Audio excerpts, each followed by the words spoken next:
Is he cosplaying as his GTA 5 character or what?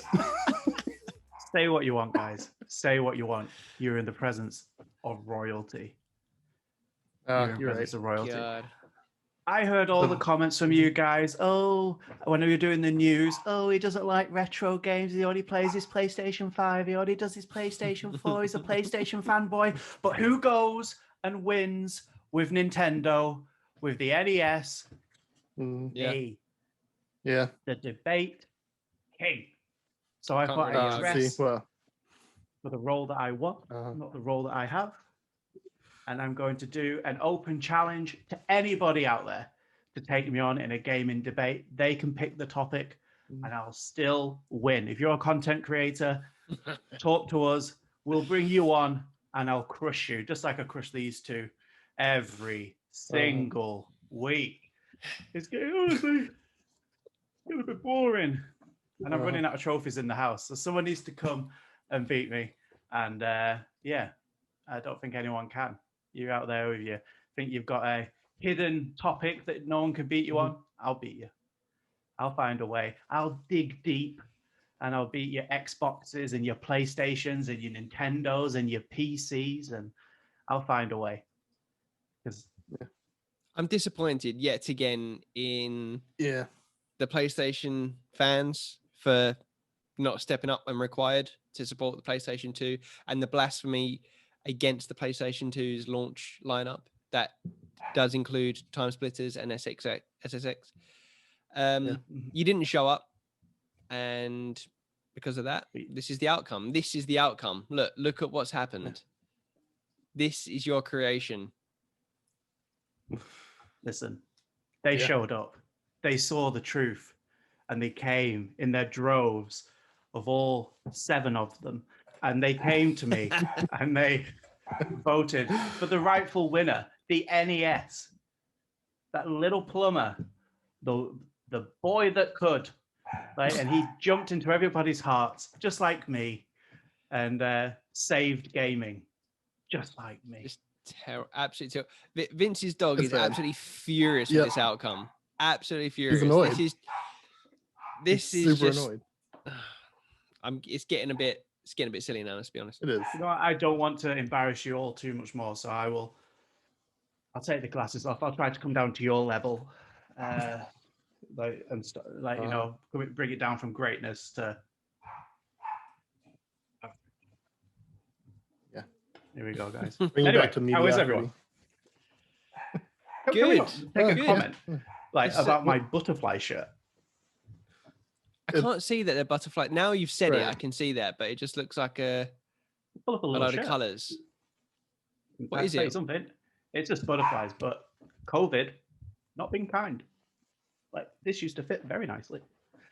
Yeah, that's that COVID weight. We've all put it on. Yeah, for sure. That gym to open. Need that gym to open. Anyway, guys, this is the Shifty Crab Podcast, where we get together once a week and we just catch up. We talk about games, we talk about life, or we talk about all the bits in between. And then to cap it all off, we have a nice big gaming debate where we argue on a certain subject every week. It doesn't always have to be games. We've talked about movies before on this. And we see who the public think was right that week. At the moment, I am winning. I'm sure eventually one of these two will catch up, or somebody out there will come on and win. But yeah, it's our favorite time of the week, and we're glad you're here to join us.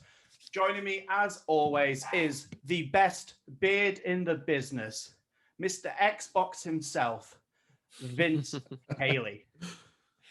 What a pleasure to gaze upon your many plastic trophies and your wife's mostly our plastic, shirt. Yes. It's fantastic. This one could kill someone, but the others are very much plastic.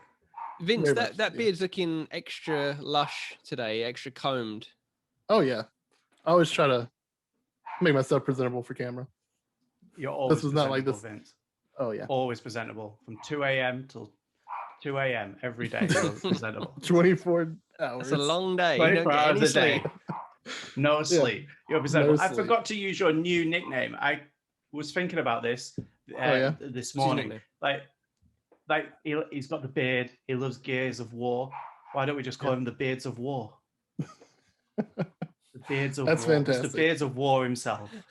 Oh yeah. It's terrible, but I'm gonna stick with it until it sticks. That's it now. And also joining us today is the king of retro himself, the pun master general, Mr. Terry Jeffs. How are you doing, Hello, Terry? I'm good. It's Thursday again. You know, one division tomorrow. We got that to look forward to. It's podcast. It's like Christmas Eve. Podcast night. It's got the whiskey. I'm ready to go.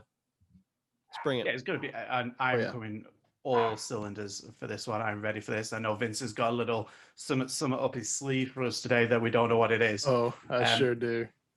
But so a little bit of you mentioned it there, Terry. I just kind of wanted to touch on it without any sort of spoilers. Just a simple sentence from each of you. Are you excited for WandaVision tomorrow? And do you think it will land on its feet or land on its ass? Do you think it's going to nail the landing and be a really good end to the show? Or do you think it's going to be a swing and a miss? Terry, we'll go to you first. Yeah, I think so. I think that I was theorizing some crazy stuff along with a lot of people, like when this was first going on, but don't expect that to quite happen. But I think it's going to wrap up nicely, because if last episode was anything to go by, it's just meeting my expectations at every step. I love it. Like I was saying to Vince, I feel like this, as much as I'm looking forward to the Falcon and the Winter Soldier, like to follow, I know it's not going to be for me as good as WandaVision, because WandaVision's like my kind of show. Like my favorite TV show ever is Lost. I love shows like Westworld. I love Watchmen. I love stuff that's steeped in mystery and just kind of weird and offbeat and off kilter. So yeah, I mean, I think it's going to deliver. I'm really, really looking forward to it, but we're going to be sad to see it end.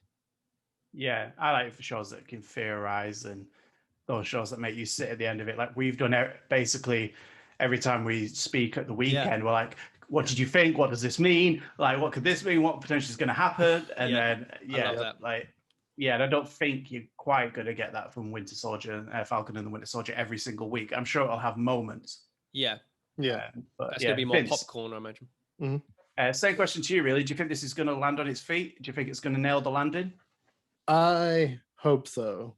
But what has me worried is I saw an article today where the writers are already apologizing for potentially disappointing fans with the ending. But that being said, no, it's never good. But I mean, we've had weeks and weeks of theorizing what's going to happen, how's this going to play out. And while some fan theories have been right, we've seen that in past couple of episodes, maybe not all of them will be. And I mean, either way, I've loved this show so far. I like the MCU very much. And I think they can nail it, but it might not be the hype level that some people are trying to put it at. I'm just kind of tempering my expectations succeed to the hype level that everyone was putting it at. I think people have been starved for Marvel content since, I know Spider-Man came out, but since Endgame, really, for next phase, something to theorize.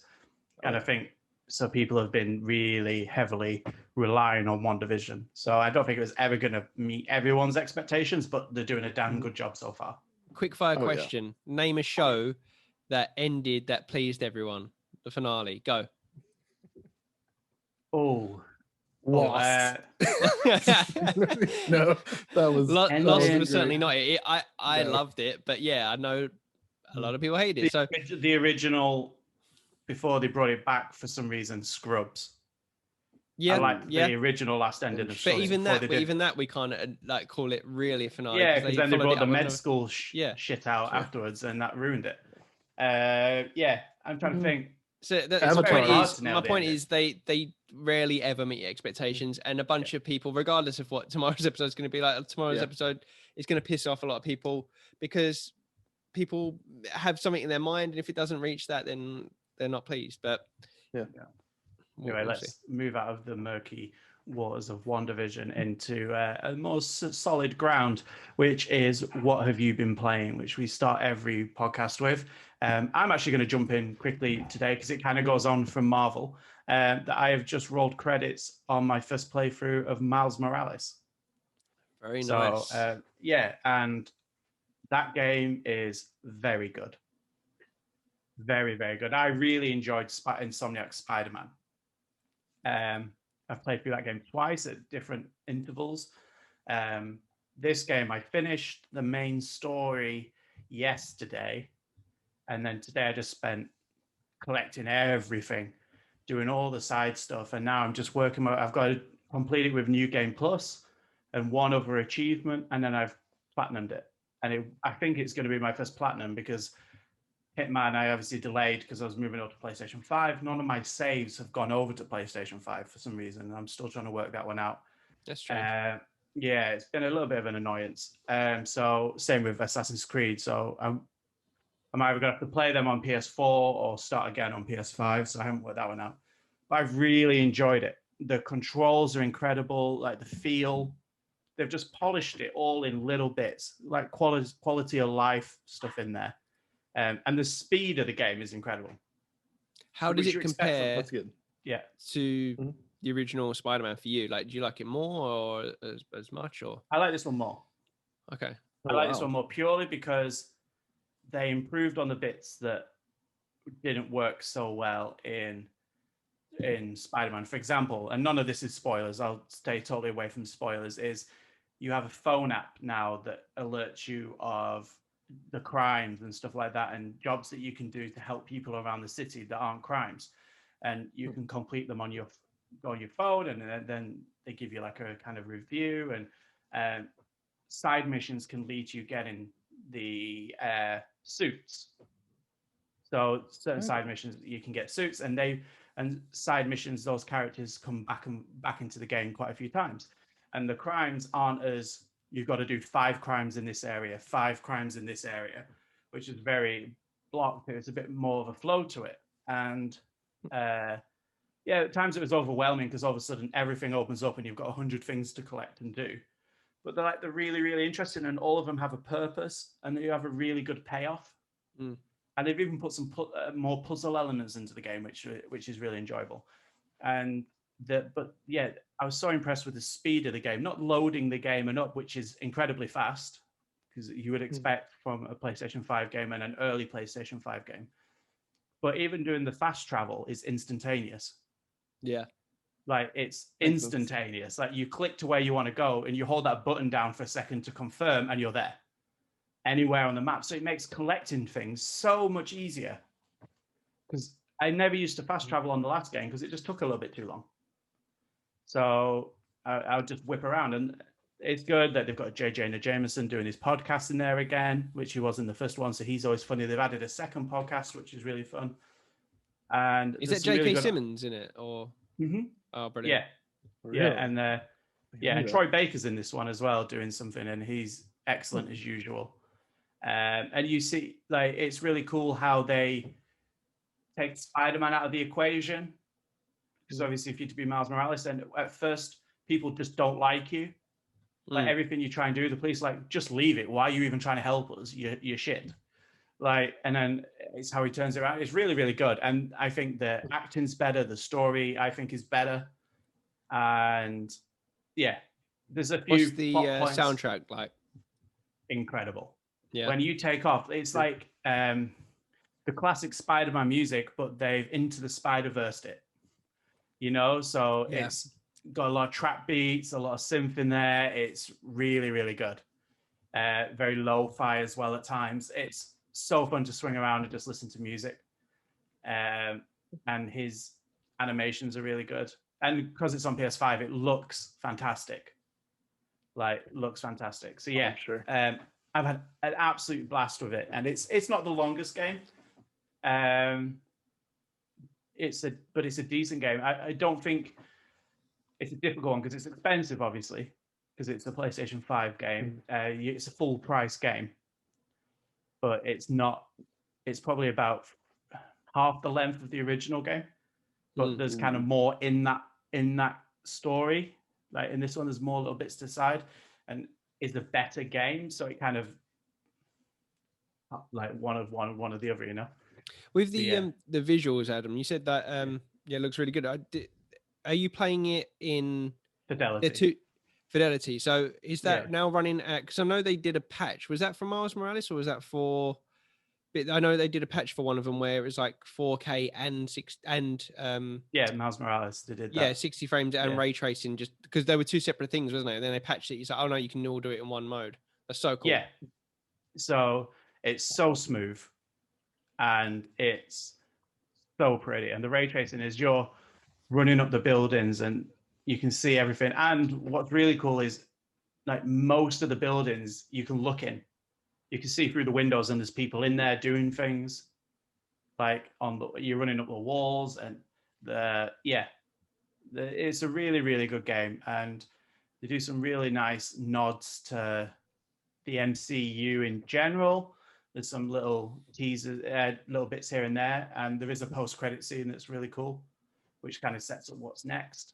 But yeah, I'm quite happy to go in a new game plus. I'll probably give it a little bit of time and then just go back in there and get it. So yeah, but I could talk for hours about it. But Terry, I know you've been playing something this week, but you haven't told us what it is or what. Yeah. So I'm excited for this one. So what have you been doing?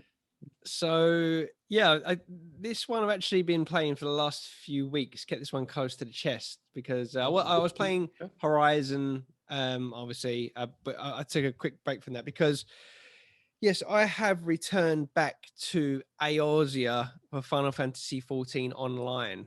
Oh, okay. So recently we had the announcement for the new expansion for Endwalkers, which is coming out, I think, the end of this year.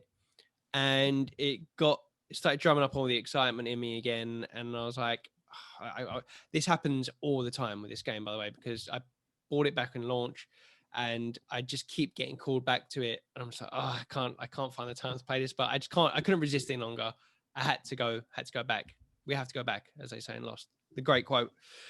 So I just thought I'd break this down because I know you guys aren't Final Fantasy fans, and I know a lot of people out there that don't know too much about the series. It can get a bit confusing with the number titles and how this kind of all works. A little bit.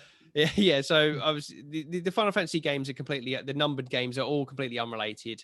They have similar themes and stuff like that. But Final Fantasy 11 was the first one, which was an MMO. So it was a standalone paid subscription MMO back in 2002, I think, when it first came out. And it was pretty huge at the time because it was like the first big MMO to come out of Japan, like a real big one. And I ended up buying that off of playing Ultima Online. That was the first MMO. I come off of playing that, and I played 11 quite a bit, and it was a great game. And it was you get to get it on the PC and on the PS2. That was one of the huge things about it, is an MMO that you could play on the PS2, which was pretty kind of cool. I played it on the PC back then though, and it had quite a huge following. And then they announced years later. I mean, yeah, because they had 11, and then World of Warcraft come along, and that was that. I moved on to that, and the rest was history. But they announced about a decade later that Final Fantasy 14 was coming out, which was going to be the successor to that game, which I pre-ordered, was super hyped for. I've even got here, I grabbed it off my shelf, the original box. Probably worth quite a bit now, because this is the original release of the 2010 terrible Final Fantasy 14, which I was super hyped for. I got the cloth map in there and everything. It's a proper collector's edition. Nice. And yeah, got that in 2010. I don't know if you know this, but when the game came out, it was terrible. It was terrible performance-wise, technically, didn't run. But not only that, there was nothing Final Fantasy about it. I think they developed it in a complete echo chamber. They wasn't even looking at what World of Warcraft were doing. They were just doing their own thing, and it flopped. It failed miserably, terrible review scores. I couldn't even play it. Like, I tried to play it on my PC, it just didn't run. And that was kind of stopped there. Then the infamous story of Naoki Yoshida got brought in, took control of the team, completely rebuilt the game. There's an amazing documentary. If for anyone that hasn't seen it, go watch it over on NoClip. It's a 3-part documentary showing the whole process of what happened here. Absolutely crazy. They kept the original game running for what players they did have, kept patching it with new stories and stuff, and then at the same time had a separate team developing an entirely new Final Fantasy 14. So in 2 years, they made a game which would normally take 5 years. And the other really cool thing about it is the original game, they kept on patching the story, and they made it that the world was ending. So there was this moon called Dalamud, which people only started noticing it in some patches, that it started looking a bit brighter in the sky, and then it started getting lower. And then what happened is eventually this whole moon was kind of brought down upon the world and like destroyed it all.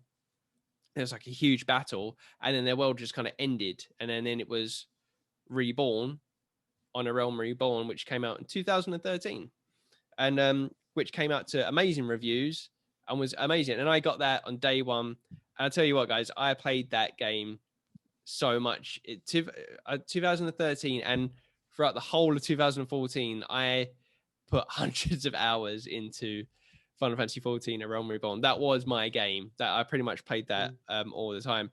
And they released it on PC, PS3, and then eventually PS4.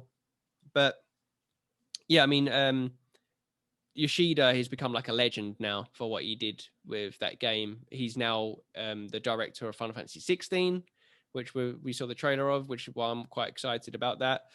But yeah, and since then, since we had A Realm Reborn come out, we've had several expansions. We've had Heaven's Ward, Stormblood, Shadowbringers, and now we've got Endwalkers coming out. And I stopped playing before Heaven's Ward even came out. But supposedly every expansion has just kind of improved it even more. And with each expansion that comes out, everyone says it's like the best MMO expansion that's ever come out, especially with Shadowbringers. Everyone says that is the best. But yeah, I kind of dropped off of it just before Heaven's Ward, the first expansion, came out, because I just wasn't finding the time to play it. So I just kind of stopped. But ever since then, it's been calling me back, guys. It's been calling me back. But now with Endwalkers, or whatever it's called, it's been announced. They've announced that this is kind of the end of this story that they introduced, which will be like 10 years ago. So it's going to like this culmination of everything that's happened. Not that the game's ending. Yeah, it's like, this is like the end game of Final Fantasy 14. You know, this is what they've built up to. And I was like, oh, I want to be a part of this again. So, yeah, I did actually create a character again last year. Not to go into this too much, but I couldn't get back into my original account. So I got locked out of my account because I couldn't remember my Square Enix ID. No. And it was attached to an old email, which I don't have the password for that. And they are terrible for this, that they will just not, I just couldn't get in. I tried to email customer support, no reply on that. So I was like, oh, do you know what? I'm not too fussed about the character. I want to replay for the story anyway. Like, I quite enjoy that story. So I just created a new character back then, and got to about level 25, 30, and then kind of stopped playing. This is like toward the end of next year, but last year, sorry. But yeah, about a month ago, I picked it back up again and I logged into that character. So yeah. By the way, I now a level 52 black mage. And my character's name is Oren Ishii. From Kill Bill. But yeah, first of all, I just wanted to say what is so good about this game. So, first of all, I mean, the story. I mean, a lot of people are kind of put off by playing 14 because they think, oh, it's an MMO. I like Final Fantasy and I like role-playing games, but I don't want to play that because it's an MMO.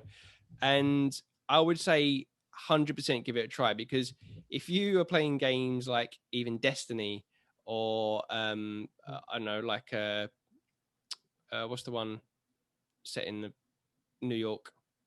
Can't think of the name of it. The Division. Thank you, Vince. Like most of these games these are MMOs. You know, these are MMOs in all but name. They call them like games as a service, but they are MMOs. Like, that is what they are. You do your daily things, you do your grinds, you get more gear, newer gear. That's what they are. That's what Final Fantasy 14 is. But it's got an amazing story there. The story is as good as any of the best like Final Fantasy games. And especially, I would say, if you are a fan of the classic Final Fantasy, like 1 to 6, or 9 or even 12, like it's that kind of like aesthetic to it, that kind of medieval kind of like, you know, swords and magic and sorcery and that kind of stuff. But the story is brilliant, set in the world of Hydaelyn and in the region of Eorzea. So you end up joining the Scions of the Seventh Dawn, and your task through the initial run of A Realm Reborn is to take down these beast tribes, which are summoning what they call the primals. And the primals are basically the summons that you see in Final Fantasy. So you're taking on like these bosses like Ifrit, Garuda, Titan, these huge kind of boss battles that you end up doing and getting in parties to take down, which are amazing. They're like so fun to play. And then there's like the threat of the Garlean Empire, which are an empire similar to empires from the previous Final Fantasy games, very similar to the ones from 12 in their armor design and stuff. That they're pretty cool, but that's like the initial. That's pretty much the story of A Realm Reborn, which I've played through. So yeah, I mean the story is fantastic. What I like about it as well, it's like a greatest hits of Final Fantasy of the franchise. Like although it's its own contained thing, there's so many things pulled from all the greatest games. Like you've got like the Crystal Tower, like which is a raid, which was from Final Fantasy 3. There's like the gold. There's their version of the Gold Saucer from Final Fantasy 7, but one that fits this world with Chocobo racing, everything. There's like the Magitech armor, which you can ride from Final Fantasy 6. There's just like you can pretty much pull a thing from any game, and it's in there. But one of the biggest highlights from this game is the dungeons. I've always loved doing the dungeon runs like in World of Warcraft or any other MMO, but I really think in Final Fantasy 14 they stand out. So like for 5-man dungeons, like there's so many dungeons to do, but they are so experimental in the way that the combat works and stuff like that. So it's not just standing there and then just clicking and hitting. There's like always every boss is unique. There's always something to be done. Like there'll be like a certain puzzle or a pattern to do, similar to like what Destiny is doing, I think, with their bosses, that kind of stuff. Like you know, someone has to run over here and grab that, and someone has to go over here, and like the area of effect attacks that the enemies do, like you're not just kind of standing there. You've always got to get out of the line or get out of the red box. You're on the move, thinking all the time. It makes the battles quite interesting. And yeah, just the world itself is so vast. And again, I've only seen the initial world of Eorzea. I've not even seen like Ishgard, which is where you go in the first expansion, which is meant to be huge and like it's so expansive. You can fly to different continents and stuff like that. The music, I mean, it's Final Fantasy. It's fantastic. It just every area sounds great. The community is really good from what I've seen. They've always been really helpful. You know, in party and stuff like that. And yeah, to give you a bit of an update of where I am. So I am a level 52 Black Mage. So I'm already a higher level than I ever was before, because back when I played, the level cap was level 50.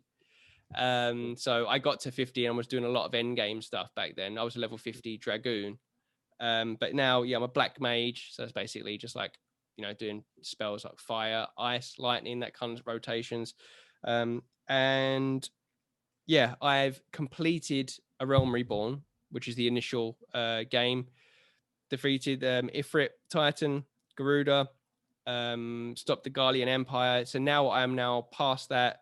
I'm kind of going through the patches before, just before pretty much where I was before content-wise. So I'm working my way up to Heaven's Ward, which is what I'm really excited about, because that's the first expansion.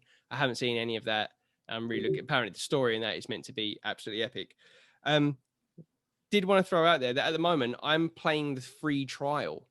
So although this game does have a paid subscription, the reason I jumped onto it last year is because they just announced their free trial, which basically the free trial, which is insane, you can play up to level 60, and the first expansion, Heaven's Ward, which I've not even played yet, is all included. So you can play, yeah, which that's like hundreds and hundreds of hours of game. So for anyone that's like, oh, like on the fence, I want to, like, there's literally like no excuse. You can get this on the PS4. You can download it on your PS5. You can, it's on PC. Yeah, there's no charge. You can just complete this, play this game for free up to level 60, all through Heaven's Ward. So much stuff. And if you eventually did get to that point where you was like, yeah, okay, I want to carry on further, like I have to pay. The one thing I'll say about this game is they chuck so much content on this game.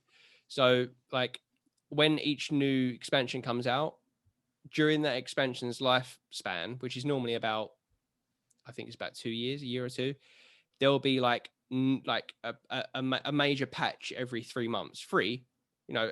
But that the content in that will be the equivalent of like a paid DLC for something like, I don't know, like Destiny or something like that. You know, like it's like that chunky. There'll be like new stories, new quests. There'll be new dungeons, new raids, just tons of shit. And then the expansions are like bigger than the game that was there before. So like that's what I can't get my head around, because Realm Reborn's huge. I mean, it took me like tens and, you know, maybe 100 hours to get through that content when I first played it. Heaven's Ward is like just a Realm Reborn can just be like swallowed into Heaven's Ward, which is the first expansion, and then there's 3 more after that. So there's just so much stuff there. But I just this game is like comfort food to me. I just, when I go back to it, I'm just like, like I'm home. This is like where I was meant to be, like playing all this time. And since I've not been playing it, I'm always watching all of the development videos, seeing all the late stuff come out, and I always feel like, I just want to get back there. But I feel like I'm back there for good now, and I don't want it to consume all of my playtime, because I want to play other stuff. But I'm just gonna trickle my way through it, knowing that Endwalkers is coming later this year, if it comes this year. But yeah, I highly recommend it to any fans of MMOs out there, any fans of Final Fantasy, or even RPGs, or even just good stories. I think it's just worth to just go and give it a try. Did you so with the, like, obviously the DLC and stuff like that, the expansion packs, can you do what you could do with a lot of things and just pay one all-encumbering price, and then everything that's released you've paid for? Like, is there a season pass kind of thing for it? Like, I think there might be. I think there probably is an option like that. I don't know about it. But yeah, I don't know. It's good. That's a good question. But I mean, the expansions themselves, I don't even know what kind of price they roll in at. I would imagine it's probably something like £30, £20. I don't know. Must take up a bit of size as well. Yeah, I mean, like I said, it's the expansion is like an entire new game, so it's worth whatever it is. It's worth the price of a new game. But yeah, I'd imagine there probably is. They normally do with MMOs like certain tiers where it's just like, yeah, you pay this and you just get everything free going forward. They're very good in that way, in that they like customer loyalty and stuff like that. The one thing they're not good with is like I said, the customer service is terrible, because the problem is, the biggest problem with that, getting locked out of my account, is not that I couldn't get my player, because I was like, whatever, I'll just create a new one. It's that my Square Enix ID was attached to my PSN. So I couldn't even buy the game again. I tried logging into a new account on my PlayStation and it just wouldn't let me. It had my kind of username kind of filled in, and it was grayed out. I can't change it. And the only way, this is so ridiculous, the only way that I could play this game on PlayStation again was to create a new PSN ID that I could buy the game on there. I didn't buy the game, I did a free trial, but like that I could do it through there. So it's so annoying. So I'm playing this, whenever I want to play this game, I have to log into another ID. Yeah. So I can't add any trophies. It's infuriating, and I'm hoping at some point down the line they'll let me migrate it. Just go, look, that whatever you had on my old PSN, don't have that anymore. Can you just please put this account on there? Yeah, it's so stupid. I when I tried signing up, I emailed them, didn't get any response from this. So that is really stupid. But one thing I did forget to mention that's really cool. You can play as any class on one character, which is something that I think at least was unique to when this came out. I don't know if any MMOs copied it since, but back when I played Warcraft, if you wanted to play a warrior, if you wanted to play a mage, if you wanted to play a rogue, whatever, you had to create separate characters. And yeah, if you wanted to like join a dungeon as one of them, you had to log out, go and log into the other one. Like if you wanted to move stuff, you had to trade it. It was a nightmare. In Final Fantasy 14, you can train as many classes up on one character as you want. If you want to be a tank, you want to be a warrior, you can do that. If you want to start playing as a mage, you can do that. You can, all you literally do is just equip your weapon, or you're like it's like an orb, and it just changes your class, boom, on the fly. So you can just like, so at the moment I'm a black mage. If I get bored of that, I'll maybe play as a tank or something like that. It's really cool. You can just experiment. There's no need to create any other characters. You can do if you want, but just no need. Why when you can keep it all on one character? Yeah, that is one of the best things about it. You can just kind of experiment and see what you like. Oh, guys, welcome to the Final Fantasy podcast. This is it now. It's just going to be Final Fantasy talk. Yeah, a lot of good information there, though. Well, Vince. Yeah. What have you been playing? Oh man, what have I been playing? Not much of anything. A busy week for you this week. Busy week for me this week, because earlier this year we announced we're going to be doing a lot more videos. And the video I am currently working on is why you should play. And so I've been doing a lot of filming for that, a lot of capture for that. So the game I've been playing for why you should play is Super Mario Bros. No, absolutely not. The game is trash. Never play that game. I'm just kidding. What have you been playing, Vince? I've been playing Gears of War 4. No. Yes. Of course he has. I have been. And playing through that for, capturing stuff, it's fantastic. What a good return to a franchise Gears of War 4 was. I won't talk about it too much here because obviously videos coming out. The sweet little content there. You gotta keep it hidden. Oh yeah. Can't talk too much about it, but I love that game. If you could describe it in a sentence. In a sentence? If they were re-releasing Gears of War 4, and they put the IGN comments on the back and stuff like that, they came to you and went, "What is Shifty Crab gonna say about this game?" What would the sentence be that you would show in the trailer? A perfect jumping on point for new and returning fans. Oh, okay. But not it's downhill from here, or no, God no. I mean, I would have said that about Gears Judgment, but Gears 4 came and revitalized the franchise, and it's so good. What a fantastic game! My camera doesn't agree with you. Adam's going, clearly. Adam does not agree.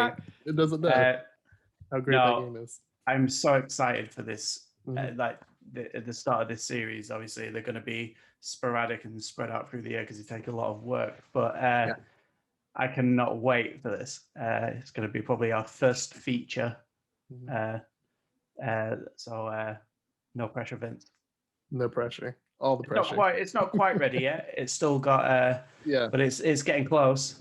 It's getting close. I mean, I've still got a little bit more work to do, but I'm enjoying my time playing through that game again, and I cannot wait to talk about it again. Yeah. Seems we've both gone back to our comfort foods, Vince. Oh yeah. But I mean, Gears just hits that spot for me for some reason, and I don't know what it is about that franchise. I just keep going back to it no matter what. I love it. Yeah, it's been a weird one. I've really enjoyed, obviously, the time with Spider-Man and that. But the main part about it was such a good piece of escapism. Oh, yeah. I think that's what was neat. Obviously, lockdown's been going on in the UK and different parts. I know the states have been different times to different states, and but still a long time. But we're coming up to a year, pretty much, since crazy. We were told to stay home to save lives, and then there's been a million messages since. But I think this last couple of weeks have probably been the hardest. I think everyone reaches their point at different milestones. Some people maybe got it before Christmas. Some people maybe got it in the summer.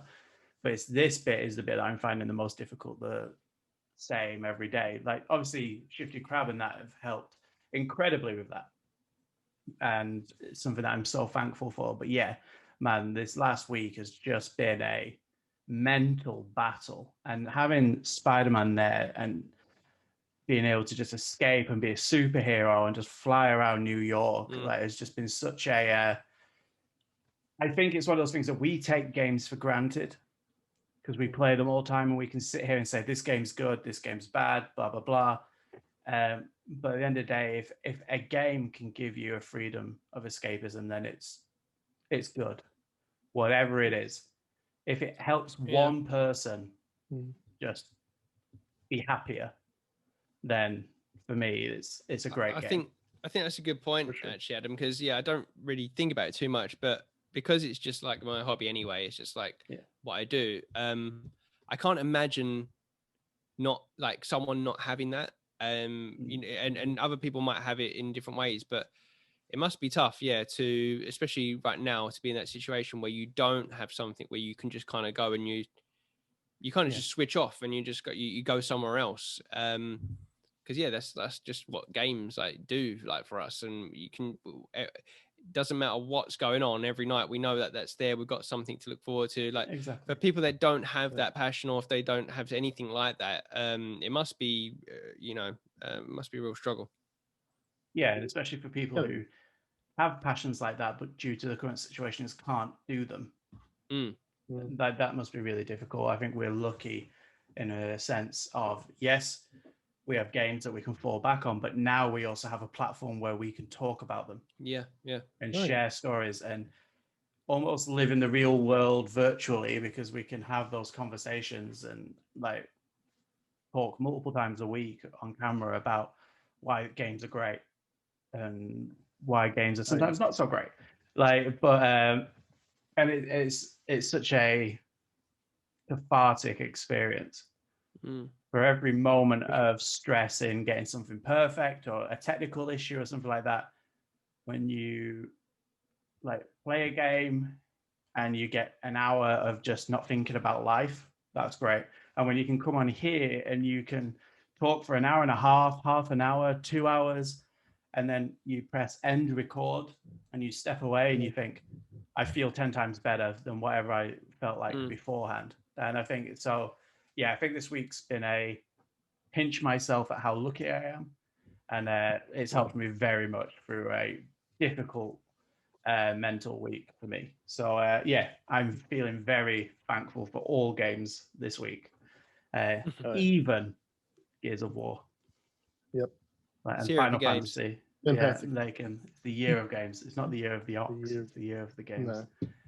But Vince, you're going to absolutely shatter my mood now and bring all that stress back, because we're going to play whatever game or challenge you've got lined up for us, which is going to give me a migraine, I'm sure, by the end of this. So, Vince, over to you. I'm sure. All right. Are we ready for this? No, not at all. Not one bit. Never. All right. We got to do an intro. Are you ready? Are you singing? No, I'm not singing. Have you got a jingle? No, I wish I did. It's game time with Vince. What's up, everybody? Welcome to Guess That Review. That's right. A game show within a podcast. We are bringing this back this week.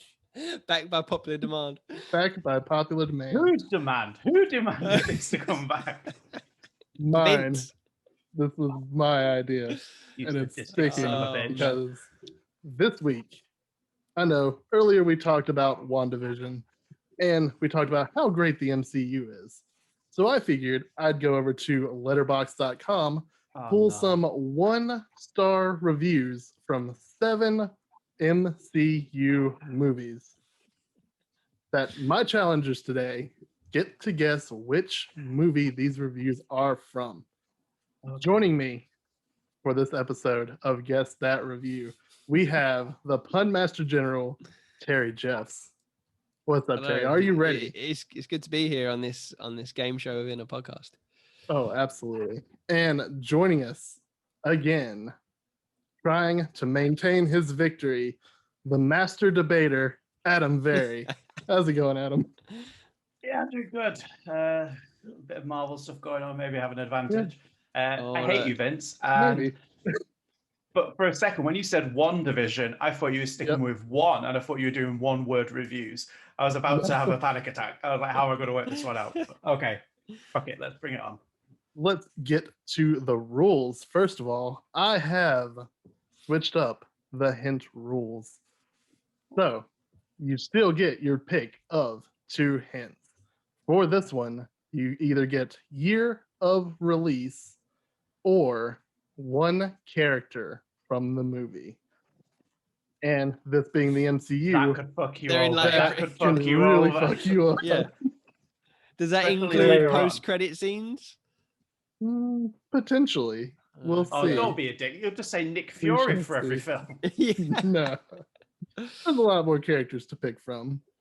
However, with the hints, if you decide to take a hint, you are frozen and cannot answer until the other person either takes a hint or guesses. What is this sedition? Like what?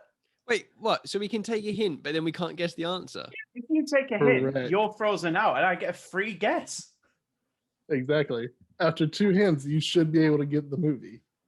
But we shall see. I have one question. What is your question, Adam? If, say, I give the wrong answer and then Terry gives the wrong answer, is that just it? Or am I back in? Yes, I'll probably give you multiple chances for this. Okay. You'll get 2 chances each. 2 chances each. Okay. Shall the year's not going to help us either. They usually release like 3 a year. Exactly. That's why this is more terrible at years. Terrible at years. Yes. That is years. That is my thing. I'm normally quite good at that. You're going to win this. Okay. Let's hear this first review. How many are there? There are 7. I have picked 7 different movies. Some could be from multiple franchises within the MCU. That is all you get. Okay. First review. Possibly one of the worst movies I've ever seen in my life. It's not believable. The emotions feel fake in almost every scene. Easily some of the worst acting jobs for all of the stars concerned, and easily the weakest plot in the MCU.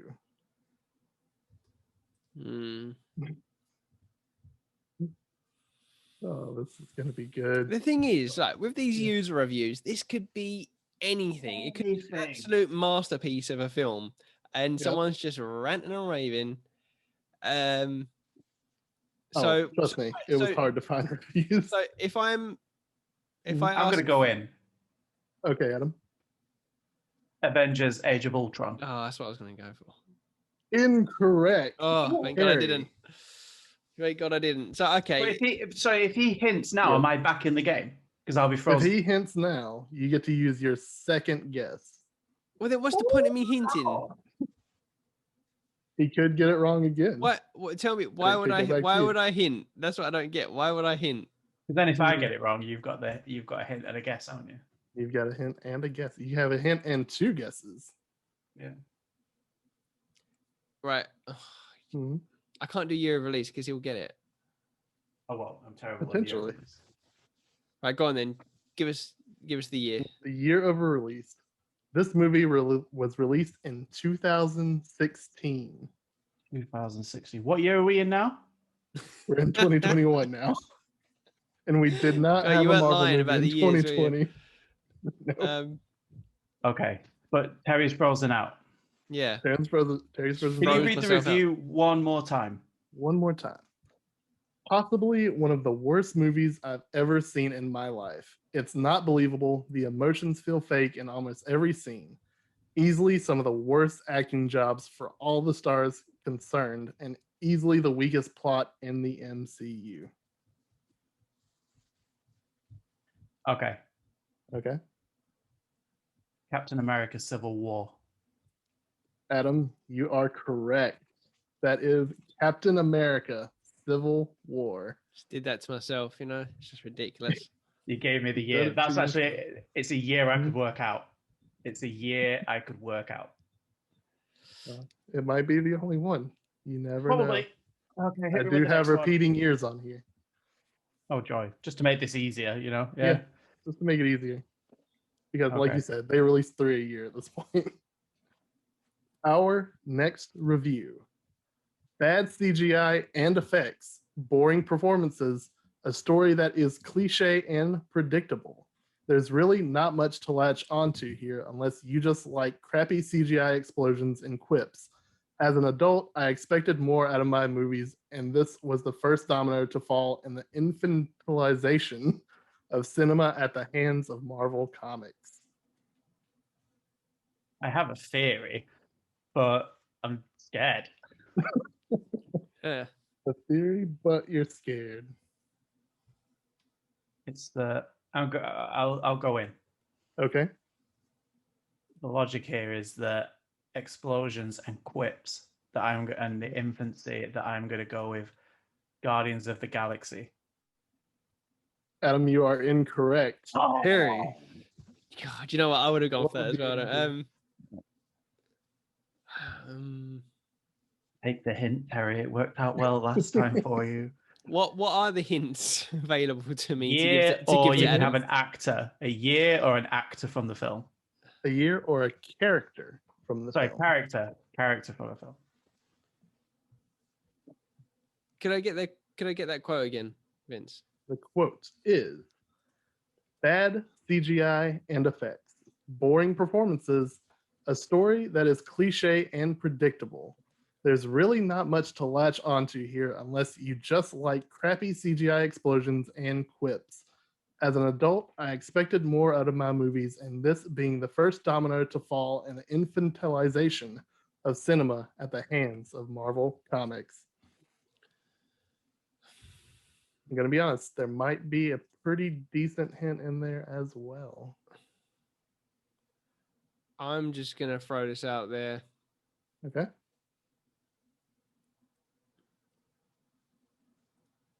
Iron Man 2. Incorrect. Oh. Adam, would you like your second guess? I'm going to. I'm not going to give him a free go thing. Can you say the clue one more time? One more time. Bad CGI and effects, boring performances, a story that is cliche and predictable. There's really not much to latch onto here unless you just like crappy CGI explosions and quips. As an adult, I expected more out of my movies, and this being the first domino to fall in the infantilization of cinema at the hands of Marvel Comics.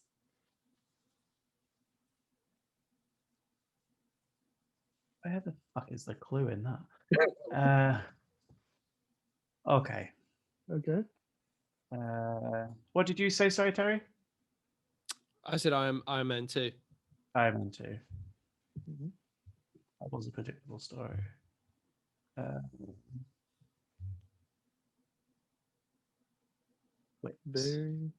Very interesting. Because you have about 20 movies to work with. Did you have a lot of quips in their movies? They do.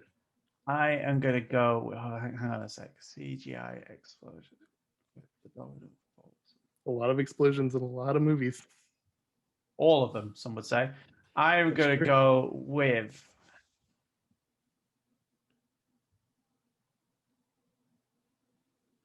No, it can't be that because it said. What was the line about the dominoes falling? How did that line start? As an adult, I expected more out of my movies, and this was the first domino to fall in the infantilization of cinema at the hands of Marvel Comics. The first domino. Iron Man. Adam, you are correct. What? That's 2 points. The first domino to fall. The first domino to fall was the big clue in that one. That was good, actually, that you worked that out. That was pretty good. Really? Oh, that's so annoying, though. That went for Iron Man 2. Are you kidding me? Shall we move on to our third movie? I am sweating. It might be the shirt. It might be because there's heating on in this house. It could be nerves. Don't worry. They don't get any easier. Okay. Number 3. Not as overtly shit as its sequel, however, with an even less interesting villain. This one edges over the sequel solely because of it's from what I recall, better or less intrusive of an actor. Not very good at all. Not planning on watching it again anytime soon. You're going to have to say that again. Sorry, Vince. Not as overtly shit as its sequel, however, with an even less interesting villain. This one edges over the sequel solely because of its, from what I recall, better or less intrusive use of an actor. Not very good at all. Not planning on watching again anytime soon. Thor. Incorrect. I think you might be right. Of the series, like, which one did they not use Loki as much? Thor 2, he was quite a... That was Dark World. That was set on Asgard, so that's not gonna... I like the train of thought here. This is interesting. I'm probably wrong. I jumped to less intrusive. A lot of people have mixed feelings on Tom Hiddleston, or whatever he's called. Maybe not. Interesting. Because people openly love Tom Hiddleston. Not saying that's not him. Less intrusive use of this character.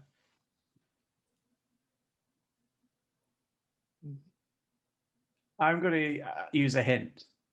You would like to use a hint. Which hint would you like? The character. The character. The character in this is the Falcon. Can I guess? Yes. Is this your second guess or your first guess? This is his second guess because he guessed Thor first. So if he gets this wrong, he doesn't get another guess. Right. And I have 2 goes, so I can have the other hint. You can have the other hint if you like. Okay. Okay, Terry. Give me the quote again. Not as overtly shit as its sequel, however, with an even less interesting villain. This one edges over the sequel solely because of its, from what I recall, better or less intrusive use of actor. Not very good at all. Not planning on watching again anytime soon. I'm just going to guess. I'm going to go with Ant-Man.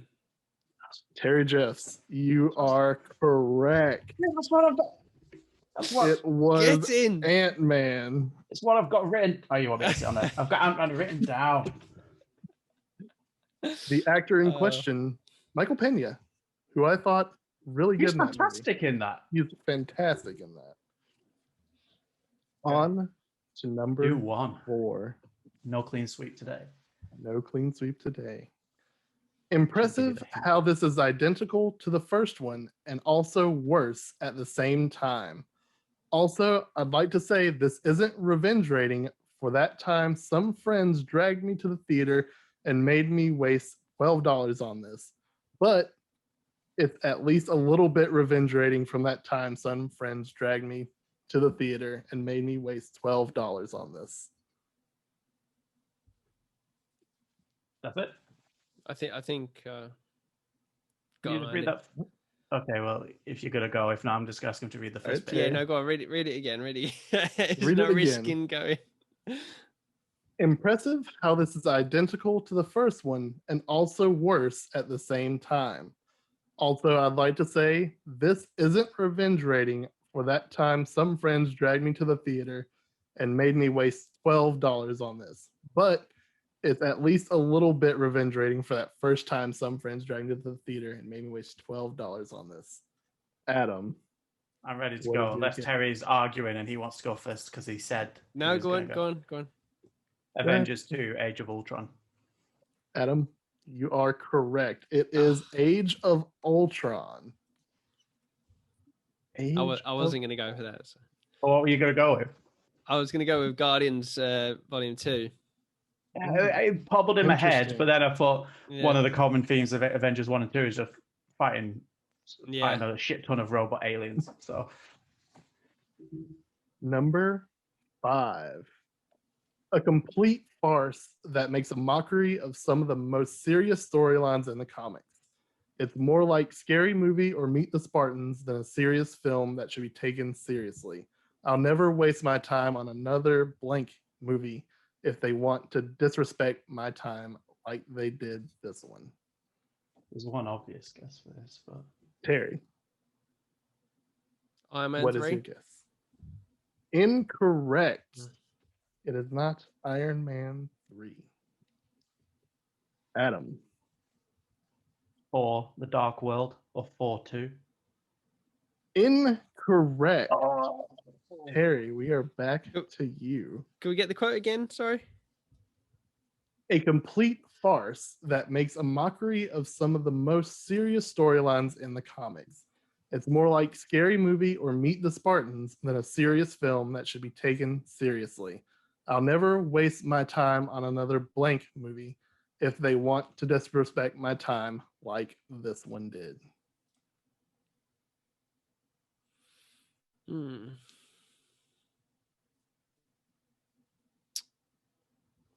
going to guess.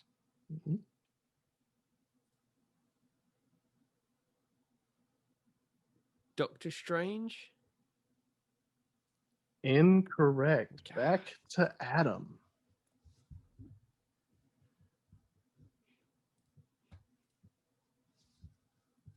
Has Terry had both of his? Terry has had both of his. So what are the rules now? Can I have a hint and then take my guess, or do I have to guess? Because there's no one to go after me because Terry's had both goes. Correct. I will allow one hint. Just one. Oh, God. And then you can guess. Okay. I'm going to take...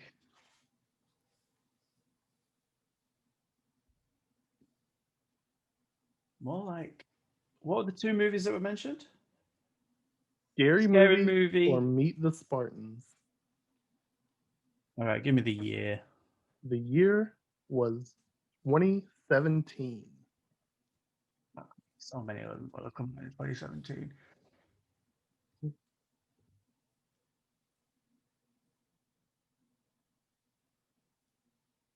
This will be interesting if you can get this one. And here I thought this one might be the easier one. Just one more time with the... Sorry. One more time. A complete farce. This is for me to win, isn't it? This will be my fourth. This will be your 4th point. Okay. A complete farce that makes mockery of some of the most serious storylines in the comics. It's more like Scary Movie or Meet the Spartans than a serious film that should be taken seriously. I'll never waste my time on another blank movie if they want to disrespect my time like this one did.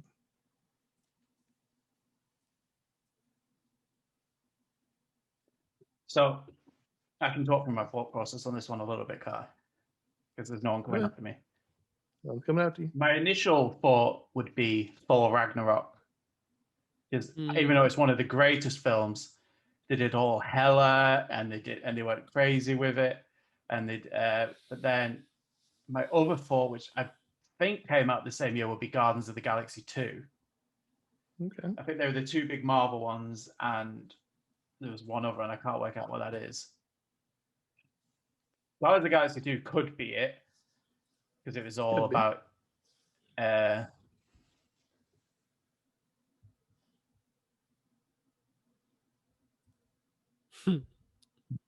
Guardians of the Galaxy 2.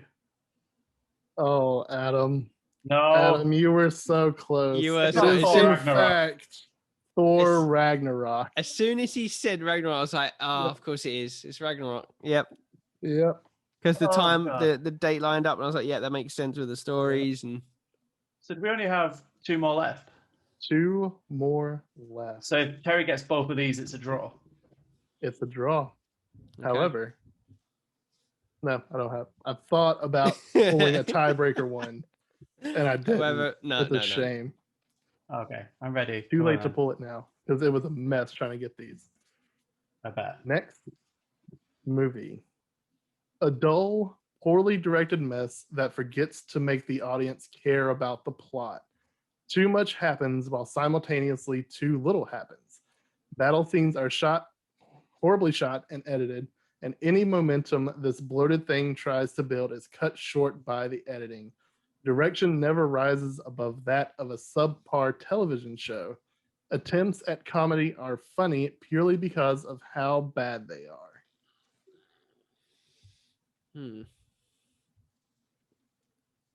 It's a chess game now, Terry. It is a chess game. You could both use a hint, or you can try to guess outright to gain the upper hand.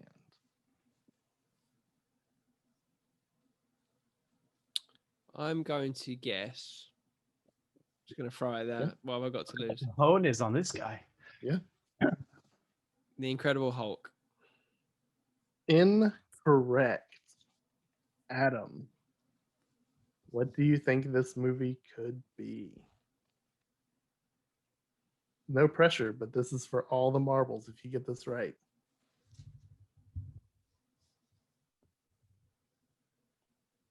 Immense amount of pressure. Guardians of the Galaxy 2.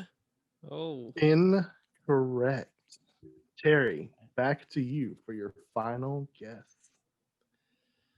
So if I do a hint, I can still come. Guess. Yeah, I can still guess again after, right? Yeah. After as long as Adam gets it wrong. Yeah, after. Yeah. Okay. Yeah. I'll take the year of release. The year was 2018. It's all a blur, though. Anything 2015 to 2020 is a blur. I have no clue what came out in those years. For fuck's sake.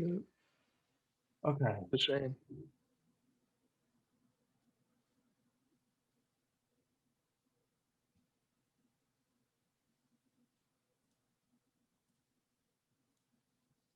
One more time with the thing, and I'll take my guess. One more time. Yeah. A dull, poorly directed mess that forgets to make the audience care about the plot. Too much happens while simultaneously too little happens. Battle scenes are horribly shot and edited, and any momentum this bloated thing tries to build is cut short by editing. Direction never rises above that of a subpar television show. Attempts at comedy are funny purely because of how bad they are.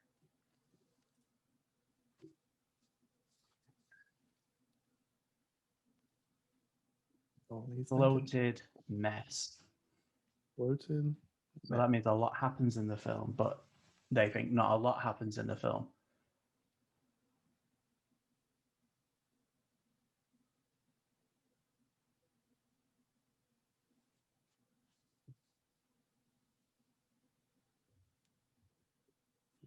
I've got Even an if idea. you get this one, you got an idea, Terry? It's one of three for me. Obviously, I'm not going to say them. And no, I'm still here. I'm still here. I'm still here. I'm still here. I'm waving. I'm waving. I'm waving. I'm here. I'm here. I'm not cheating. I'm here.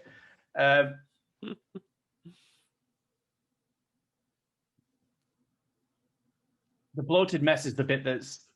I had an original idea, but the bloated mess bit is. Yeah. Throwing you off, huh? Throwing me off. I'm going to go with it. Let's hear it. Avengers Infinity War. Adam, you are correct. It is, in fact, Avengers Infinity War. How is Infinity War not funny? Right? Infinity War's incredible as well. That's what was throwing me. I was like, yeah, because it was that or Ant-Man and the Wasp, and I was like, because they're both 2018, right? But so but no. Wait. Infinity War and Black Panther were 2018. Yeah. Ant-Man and the Wasp and Endgame were 2019. Ah, right. Okay, that threw me. Okay. And Captain Marvel was 2019 as well, right? And Captain Marvel was 2019 as well. So yeah, I think you might be, unless Ant-Man and the Wasp came out at the back end. I'm not sure. I thought it was the other way around. I thought Black Panther was 2017, but maybe I'm wrong. Yeah, maybe I'm wrong. I was originally thinking Black Panther. Yeah, because I know some people say that it's a bit of a mess, in parts, even though it's an incredible film. The book's incredible. It is. And I don't agree with any of these reviews really. Oh no. You want to hear the last one? Because the last one. Yeah, sure, go for it. We'll have you got to go with your gut on this one, Terry. Just, Yep. First reaction. You both get one shot, and Terry gets the first guess. Okay. So far, he has lost. One opportunity. Definitely the worst Marvel film, and likely to keep that crown, and probably the worst film of the year. Given the resources at its disposal and the hype surrounding it, the story is insulting, the casting laughable, and the pace coma-inducing. Could go on for a few more paragraphs, but why waste any more time?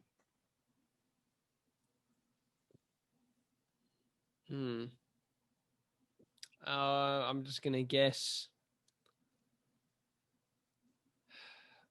I'll guess Iron Man 3. Incorrect. Adam. I would guess. Two thought process on this would either be Captain Marvel, but I think I'm going to go with Black Panther. Incorrect. What was it? The correct answer is Captain America: The Winter Soldier. Oh, that's a good film. That's a great film. These are whoever these users are from these user review. They need to like. There's not much I would dislike. I don't like put a thumbs down on a lot of things because people have their own opinions. Some of these I would be willing to press a down button. So bad. Oh, I tried to do for Spider-Man, and like all the 1-star reviews where Tobey Maguire was better, Tobey Maguire was better, Tobey Maguire was better. And that would be a lie. Yeah, they were all wrong then. Absolute lie. Tom Holland is incredible. He is. Yeah. Shame. Well, Vince, thank you very much for another torturous brain exercise. I do enjoy these sadistic games that you play. I hope to see another one. So much fun. No pressure, but next week. You know, I am worried, though, that we keep doing these torturous things, and one day Terry's going to turn around and he's like, I've had enough of this shit. Right, here we go. 1-letter reviews. Yeah, that's it. Name this game released in the 80s. What game am I thinking of? Yeah, but it's that time of the podcast, guys. It is. Where we say goodbye to friendships. And we suit up, shield up, and we... Our own Civil War? Yeah, and I'll do our own Civil War where we fight it out over a hot topic of discussion and debate. And this week it's spicy, this one. This is spicy one. This was picked by Vince. So Vince, you introduce what this week's debate is. This week's debate brought to you by, I don't know, us, Shifty Crab. We don't have sponsors yet. We don't have sponsors yet. Throwing in a little ad there. Yeah. This episode is brought to you by Newsbreak. This episode brought to you by Why You Should Play. You do that for sure. Brilliant. But in all seriousness, I had some think about this for a while, and it was something that stuck with me for a long time. Why not video game soundtrack? What is the best video game soundtrack? One small caveat, though. It has to be music originally written for the game. So nothing like... Excluded GTA, all of that. Saints Row, Watch Dogs, all excluded.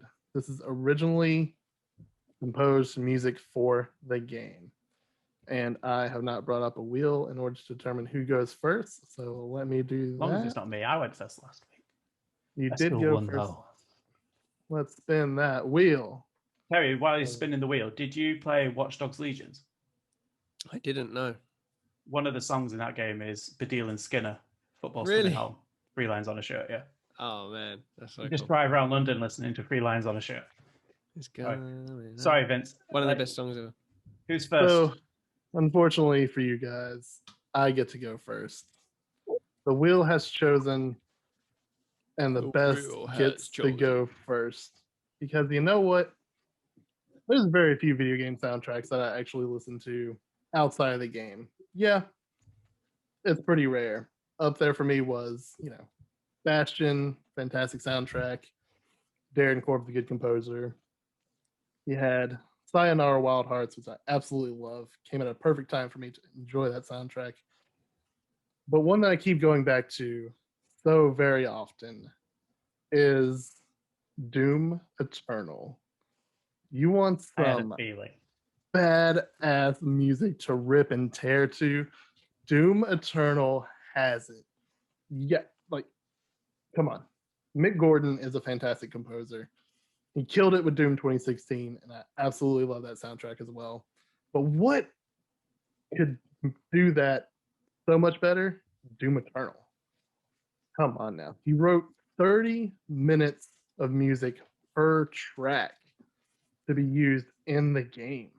That's dedication right there. And not only does he fucking shred on a guitar, you know what he also uses as an instrument? A chainsaw. That's right. He incorporates. What is it with you and chainsaws, Vince? I don't know. It's this episode is sponsored by Vince's obsession with chainsaws. It's great. But he does it so perfectly to where it's barely recognizable in the soundtrack. But so badass. Like you can listen to the Doom soundtrack and do anything and immediately feel badass. Washing the dishes, listening to the Doom soundtrack, you may as well just break a few dishes while you're at it. It's just badass. You work out to the Doom soundtrack, you feel stronger. It's just that good. Not to mention, they even wrote a program for the game that has the music change in intensity depending on how well you do in the game. You're low on health, struggling, it brings down a little bit. You're kicking ass, tearing Dooms to shred, it ramps up. It's just so fucking good. Like, I absolutely love it. Mick Gordon's a fantastic composer. It's a shame what Bethesda did to him to kind of drop out with the Doom Eternal soundtrack. But the bass line it's amazing. Go watch the intro cutscene to Doom Eternal and listen to the soundtrack while that intro is playing, and you want to go kill some demons. It's phenomenal. Phenomenal. Okay, strong start. Terry, what do you have to say about this? Yeah, I mean, so I haven't played Doom 2016 or Doom Eternal yet, but I can see that they've very much got the soundtracks that suit that game. You know, the intense, hardcore, like heavy metal. But I would argue, is it all a bit like one note? Like, I understand that the game is dialed up to 11, yet the soundtrack is dialed up to 11, but is there any other numbers in there at all? Or are we just literally just like there the whole way? Like, do we have any range going on in this soundtrack? Don't think so. We got some range. We got some variation. You go listen to, The Only Thing They Fear Is You, and then go to the Gladiator soundtrack. Oh, there's a nice shift there, but it's still badass. It's fantastic. Yeah, I'm sure there's plenty of workout music, but is there any dishwashing music? Is there any any music that to relax to? Yeah. Who needs to relax a bit of a down when day? You're ripping demons apart? When you're literally splitting them in two. I can actually show you the range of it, Terry. You've got dun dun dun dun dun dun dun dun, and you've got dun dun dun dun dun dun dun dun dun. That's about as far as the range goes. He's got it in Doom. Like, but you need it for Doom is the thing. But you don't need it for life. Make Doom. Oh yeah, you do. Had a bad day at work, just crank that shit up to 11, and you're feeling good. You're feeling good. Not every day's a murder day, Vince. Some days you have Doom. Some days you have mood. Yeah. You just need to change it up a little bit. You just need to reverse it. Exactly. Never. Well, you gotta get that rage out somehow. Good music, but you could replace that music with a lot of other music and it would still work, because Doom is an incredible game, yes, and the music is only amplified by your performance, and if you're kicking ass, the music's going to sound good. If you put something in there that's bassy, like heavy drums, bit of thrash, it's going to suit that game. So I don't know if the soundtrack is instrumental to the game, it just works with the game. So it's very instrumental. It's a solid pick, but I wouldn't say it's the best OST for a game. I don't know. But who's next, Vince? Let's see who is next. The Wheel of Fate has decided, and it is... Has not stopped yet. There we go. It's Terry Jeffs. What is your pick for the best video game soundtrack, Terry? So, guys, I'm going back to the tried and true, going back to that well of Final Fantasy. Of course I am. Of course I am. Of course. And I'm going, I mean, if I just go into the Final Fantasy franchise, I could literally choose any game and have one of the best soundtracks in the gaming industry. But for me, and I know for a lot of people, the standout soundtrack of that series is Final Fantasy VII. Some would argue maybe 6 has a better soundtrack. You could argue even 9, maybe some others, but I think 7 is just iconic. First of all, let me just say purely on its importance. Like when this game came out, was one of the very first epic games on a grand scale on a CD. So this was the first time we could actually get proper music in a game. Before that, we only had like bleeps and bloops from kind of like that 16-bit era. But now we was getting CD quality music, and my God, did we get some amazing tracks. And talking about range, we had a whole range of songs, and the composer Nobuo Uematsu, he's legendary. He's like one of the best composers to like come out of Japan. He I mean the Final Fantasy series, the music's so important in Japan that they teach it in their music lessons in school. Like that, it's just like that's the level we're at now. And yeah, I mean, Final Fantasy VII, it's just such a grand story, and that I listen to this soundtrack all the time, and you can listen to each track, and you know a time and place, you know where you are in the story, you know the feelings, you know the conversations, or what's being taking place. They're so iconic. I mean, and there is like, I don't even know how many. I mean, we joke about how many discs the game came on back then, but the soundtrack alone came on like 4 discs. It's just so much content, so many tracks. But I'm going to go over some of the highlights just to reel off. So we got the main theme of Final Fantasy VII, which is just that track alone. It's quite a long track. It just covers every single emotion, everything that's going on in that game in one song. It's incredible. The opening bombing mission. Now, I know you guys, obviously Final Fantasy VII Remake has just dropped on PlayStation Plus. You got no excuse to give it a try. You'll see from the very beginning of that game, it opens up with the bombing mission, and it's just that anyone that's played it knows that iconic opening up when the cloud arrives on the train. Oh, amazing. Tifa's theme, which is one of my favorite.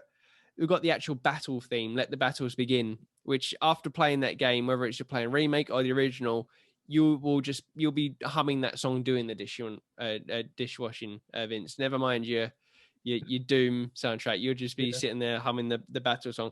Then we've got the Genova theme from the Genova boss battle, like, which is just, you got people out there like Mega Ran doing remixes of that. And the gold, like, not all of it's sad or epic. We've got a lot of fun stuff going on. Like in the Gold Saucer, there's like an iconic track that's played on a loop while you're in the Gold Saucer. We've got Cosmo Canyon bringing in a bit of that kind of like and like Native American kind of a sound to it, which is just so cool. And then my personal favorite, Aerith's theme, which is just like every time I hear it, I just like start tearing up. Like that's like goes straight to the heart. And then probably arguably the best in probably any Final Fantasy game, One Winged Angel, which is just you're talking about like accomplishments in terms of like music writing and composing. One Winged Angel is like, that's what everyone holds up there as the gold standard, as like, not only as boss battle music, but just like as a piece, like a piece of music that's just iconic. But yeah, I mean, you could literally just pick. I know a lot of people would just choose a bunch of different tracks from this, because I feel like every single track on this score is so strong. But yeah, I mean, for me, this is like not only the soundtrack that I match every game up to, it's like the soundtrack I hold everything up to, every film I watch, and for me, it's still the one to be beat. And I would argue even more amazing when you see it played in by a live orchestra, which I have done at the Royal Albert Hall. So put that in your pipe and smoke it. That was very okay. Good. Out. Can I dip into this one first, Vince? Is that possible? Go ahead. I'm not going to sit here and slate it because it's a soundtrack that I know a bit of, but not as much as you, Terry, obviously. So I don't want to disrespect your knowledge of this. But from what I have heard, and I have heard some because it's a very popular game. It's been around a long time and I have friends that played it. You said it yourself. Some argue that some of the other Final Fantasy games may have better soundtracks, may not. Some argue it's 7. You said some argue it's 9. I think you said 10 as well. I don't know what they've done, or 6. 6, yeah. I mean, and no, that's the thing. Nobuo Uematsu, he composed all of those. So, but we're only looking at 7. I'm only looking at 7. So even within the same franchise, there's debate over. Out of all of those Final Fantasies, there's a debate. The same guy. He's so good. Same guy, probably quite interchangeable as well, I guess, some of these songs. And you say when you listen to this music, you know exactly where you are in the story by the song. Yeah. Because obviously you've played the game and it just takes you back to that moment because the song is that special to you for that moment, which is an amazing achievement in games. But it doesn't take you to moments in your life. It takes you to moments in the games. And a great soundtrack can be taken away from the game and live on its own as great music and doesn't need to rest on the game to be great. And from what you were saying, from your words, when you listen to those songs, you know exactly where you are in the game. It's making you think of the game. Yeah, because I played the game.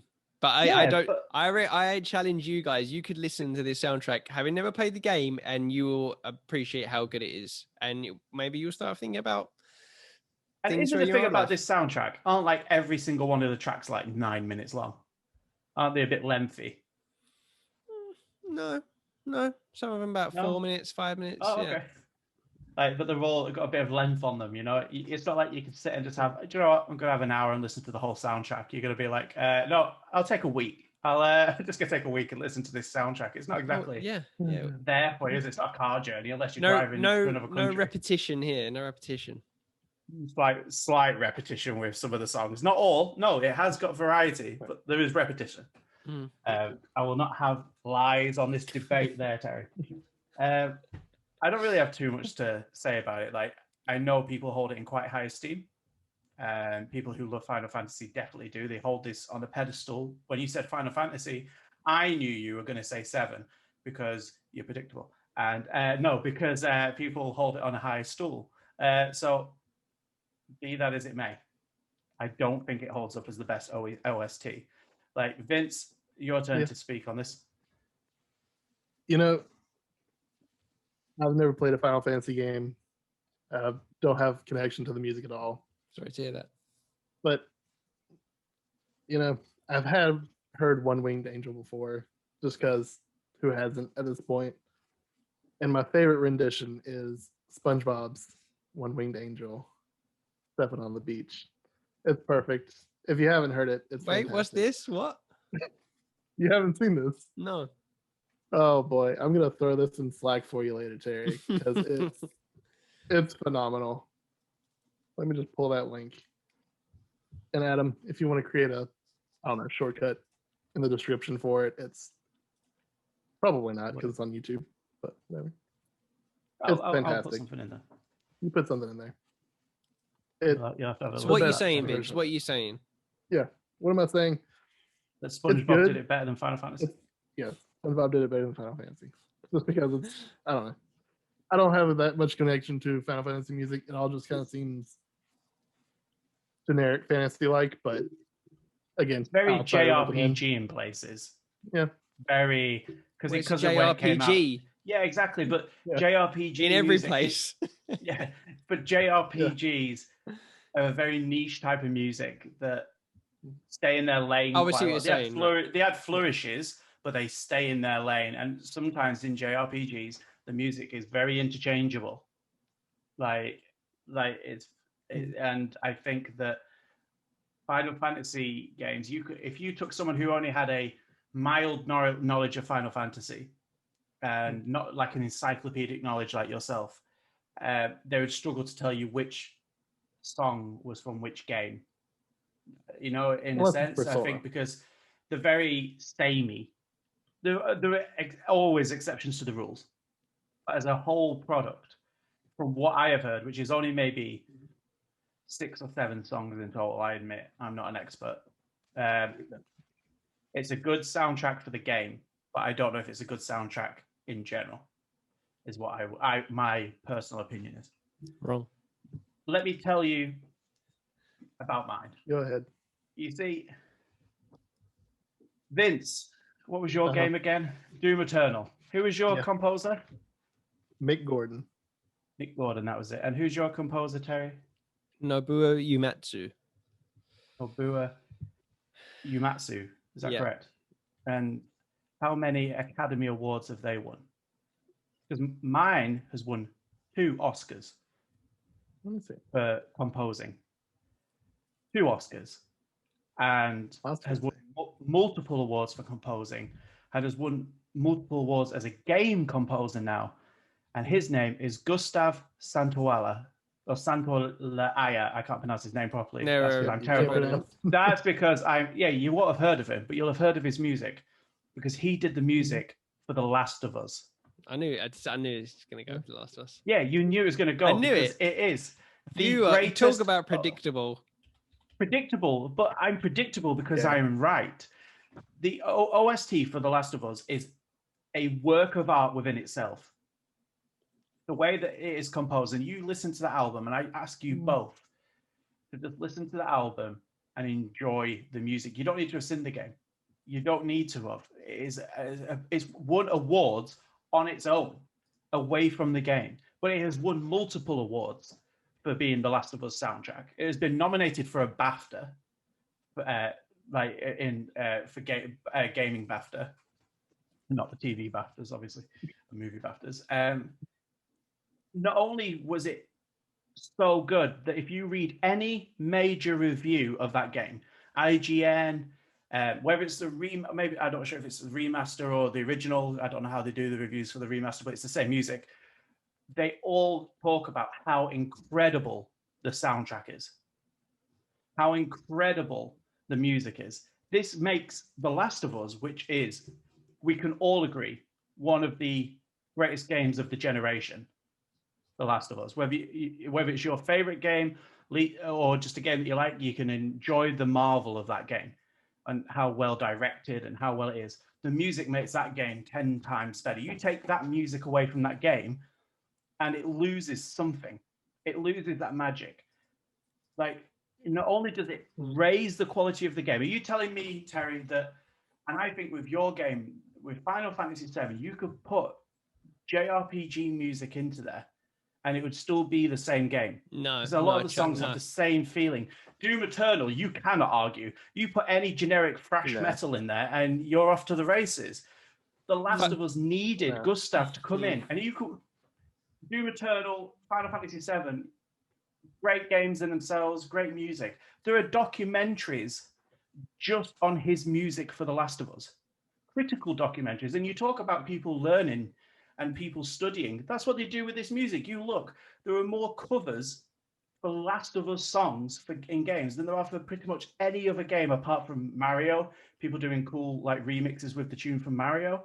There isn't just one song from The Last of Us, but you hear it and you can think of Last of Us, but you can also listen to it as a general album. I said before the podcast, Terry, that I've been listening to this album and it has been a joy. It's helping me go to sleep because it has those relaxing songs, but it also has the more suspenseful songs. It is a gaming OST, but it has a whole orchestra behind him that is so gentle, but yet so powerful at the same time. It is a game that it's an OST that transcends gaming, and that's so rare.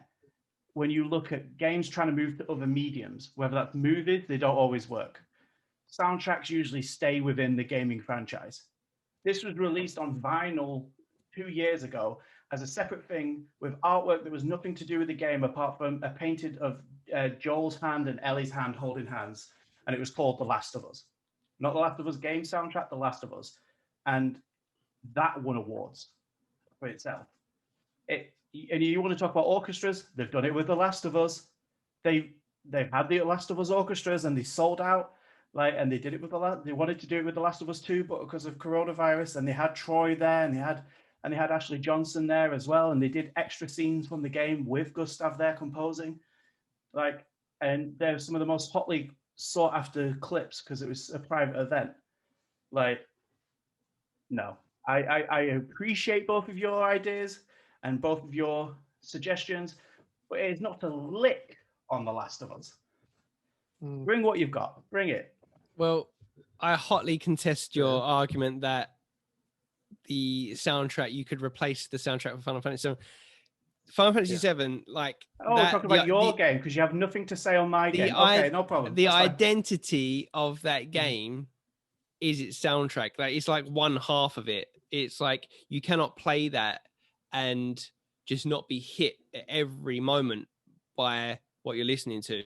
And I would argue the opposite. I think with The Last of Us, you could probably put some, it's got some good music in there, some good like original like guitar music. So I'm sure you could replace that with something. And I don't think everyone that's playing that game is going to be coming away with that thinking, oh yeah, I love the music. They're going to be coming away talking about the gameplay, the characters, like maybe the horror aspect of it, the graphics. They're not all coming away from it saying, oh yeah, like the music, that was my favorite thing about it. Probably my favorite thing about Final Fantasy VII is the music. Like that you take that away, that is like one of the biggest things taken from it. I don't think that one of the biggest things of The Last of Us is the music. I totally disagree with that statement. But okay, Vince, come on. Yeah, you mentioned Doom Eternal being one note, and The Last of Us is definitely one note. You want some basic acoustic strings in The Last of Us, you got it. That's about all you got. What instrument is the music on The Last of Us played on, please, Vince? Pretty much just an acoustic guitar, really. If you listen Incorrect. It's not a guitar. Well, it's a special Argentinian string instrument. It's not a guitar. And it's still just strings. It's just strumming. It's not. If you watch it, it's got flutes, it's got trumpets, it's got oboes in it. If you watch the documentary, which they specifically did because of how good this soundtrack was, you see them recording it. It is absolutely not. But for a simple mind, it's like that would be like going into like a world famous steakhouse and going, "Oh, this meat's nice." No, that's not what we do here, Vince. That's not what we do. This is art. It's art to an extent. Because if you ask me, how's the music in The Last of Us and The Last of Us Part 2? Incredible. I'd be shocked if anyone would say, yes, that's what I remember from The Last of Us. Yeah. It's not the music. It's the acting. It's the story. It had music. Because for me, I barely noticed the soundtrack in The Last of Us. I was more focused on the gameplay, the story, the characters, the acting. All of that makes The Last of Us amazing. The soundtrack's not one of them. No, the soundtrack goes underneath what you are playing, and it elevates. Exactly. It should never. Especially if you're playing Final Fantasy VII, it goes underneath that. Or Doom Eternal. Okay. It should amplify the game. Jump on the point. The Last of Us does not. No, but it should. The soundtrack should elevate the game. And if you read the reviews, IGN, GameStop, Doom Eternal does. All of them. No, Doom Eternal is a focal point of it. The music. Everyone talks about Doom Eternal's music, for a reason. Yeah, they talk about it, but it's better than the actual game half the time. It's the thing with The Last of Us, and I'm trying to keep it on the soundtrack and not the game, but I will briefly say this. The Last of Us is so good because all the elements work so well together. The voice acting, the capture, the story, the game, and the music. It is a very rare thing in gaming to have that perfect mesh. The Last of Us almost unanimously brings that to the table. But if you take one of those elements away, the game will drop. You just don't realize it. And but the ability of The Last of Us to take that music away and have it as a separate thing, and it do as well and win as many awards as it has, is a testament to how good the music is. And that people don't really notice it's there. I think in an upcoming patch, in the PS5 patch of The Last of Us 2, they could replace it with the Crash Bandicoot soundtrack, and I don't think anyone will bat an eyelid. Oh, I would love that, though. I think I would absolutely love that, though. If you just go around and say, like, I think people.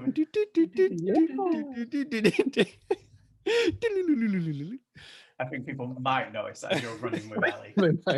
When the title of Last of Us 2, wow, comes up. Doing. Yeah. I'm glad you can make all my points for me, Adam, though. Be real. Pardon? I'm glad you can make all my points for me.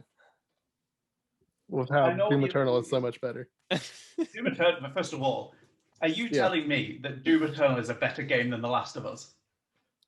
I mean, gameplay-wise, that's not the argument absolutely. here, Adam. That's overruled. Okay. That's a separate conversation. It is. We will leave it.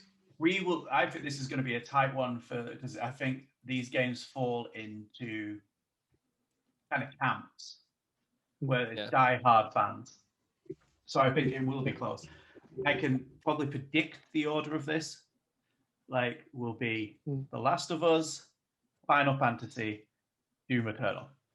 But I strongly, strongly urge you, after this debate, whatever you think, just go and listen to try and listen to all of it, because it's not the longest soundtrack. They did an extended one when they added in more. The first Last of Us soundtrack, when you're just trying to relax. And don't think about the game, just think about life. And it is a perfect soundtrack for that. And it is you can skip the more frantic songs and just listen to the more relaxed ones. And there's a lot of them, those beats, and you'll have a great time. But all these games are great, and they all have great soundtracks. Vince, do you have a recommendation, like any particular track or moment from? Oh, my favorite track for sure. The Only Thing They Fear Is You. It's badass. It really is. Also, if you really want a good example of gameplay and soundtrack working together, absolutely go watch that intro cutscene, because you will not be more hyped for anything in the world if you go watch that. It's fantastic. This argument was which soundtrack made you most hype, I think Doom Eternal would win.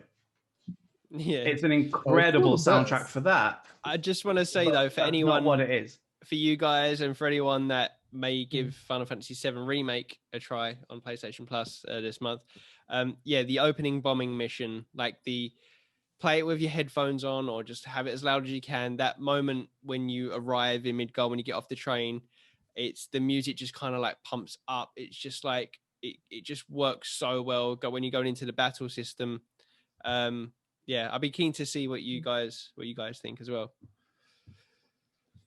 Yeah, I think I'll give it a listen. I think I've heard most of it, but it's different when you're playing it though. It's just the way, like when you're playing it, that initial moment, it's just so good. And I would suggest two songs that for me are really good ones, which is Vanishing Grace in brackets Innocence is what the one song's called, and the other one is called The Last of Us brackets You and Me. They're both really chill out songs, but really the album's supposed to kind of be listened to. But and the second volume for the music from the second game really steps up the work on that one. So but I think the first one just holds a little bit more maybe personality to it. Anyway, we shall see, guys. Thank you for doing this debate. It's always a lot of fun, and you always learn something in these debates. I always have some homework to go away and do. When I go running tomorrow, I will listen to the Doom soundtrack. Do it. I'll probably pull my quad after about 4 steps because I'll be running so hard. Sprinting out my goal. For sure. But thank you, Vince, for your game, your brain melting game. Yeah, my brain feels fried after that. And Terry did one of the most amazing things I've ever seen. He made me almost want to play a Final Fantasy game. Free trial, guys, up to level 60. Do you know where you lost me? Do you know where you lost me? Go on. You said the word grinding, and I was like, and I'm out. Well, I'm not. It's an MMO. It's the big MMO, yeah. I know, yeah, and it's a shame because I love the Division, but I can only not a lot of grinding though. Not a lot of grinding. There will be that end game, but yeah, you don't, no grinding from me. Just literally just doing.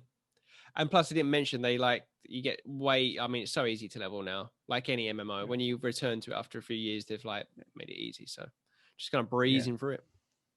Oh, that's okay.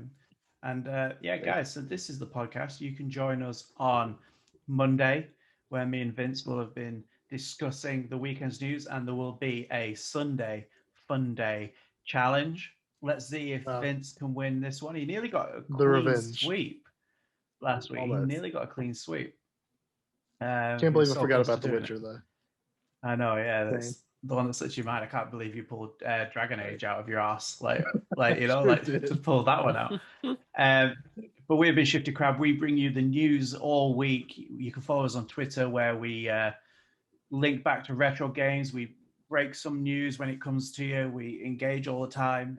The poll will be up there for this. So if you want to go and vote on what you think the best OST is out of our list, and come with your own suggestions, and next week when we're going through, we'll say some of them, and you never know, you might get a little bit of a shout out. Also, if you think you can challenge me, let me know, and I'll think about it. If you're too good, I'm not going to let you do it.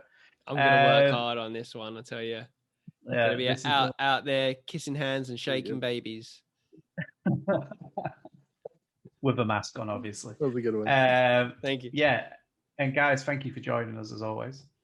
The best beard in the business, the beard of war. Beard of war. Mr. Vince Haley. Bye, everybody. And thank you to the Pun Master General, Mr. Retro himself, the Retro King, Harry Jeffs. Thank you very much, guys. It's been fun. It's been emotional, as always. Oh, yeah. As always. Catch us on all your podcast services. Catch us on YouTube with everything. Comment down below. And guys, what's left to say? Stay shifty.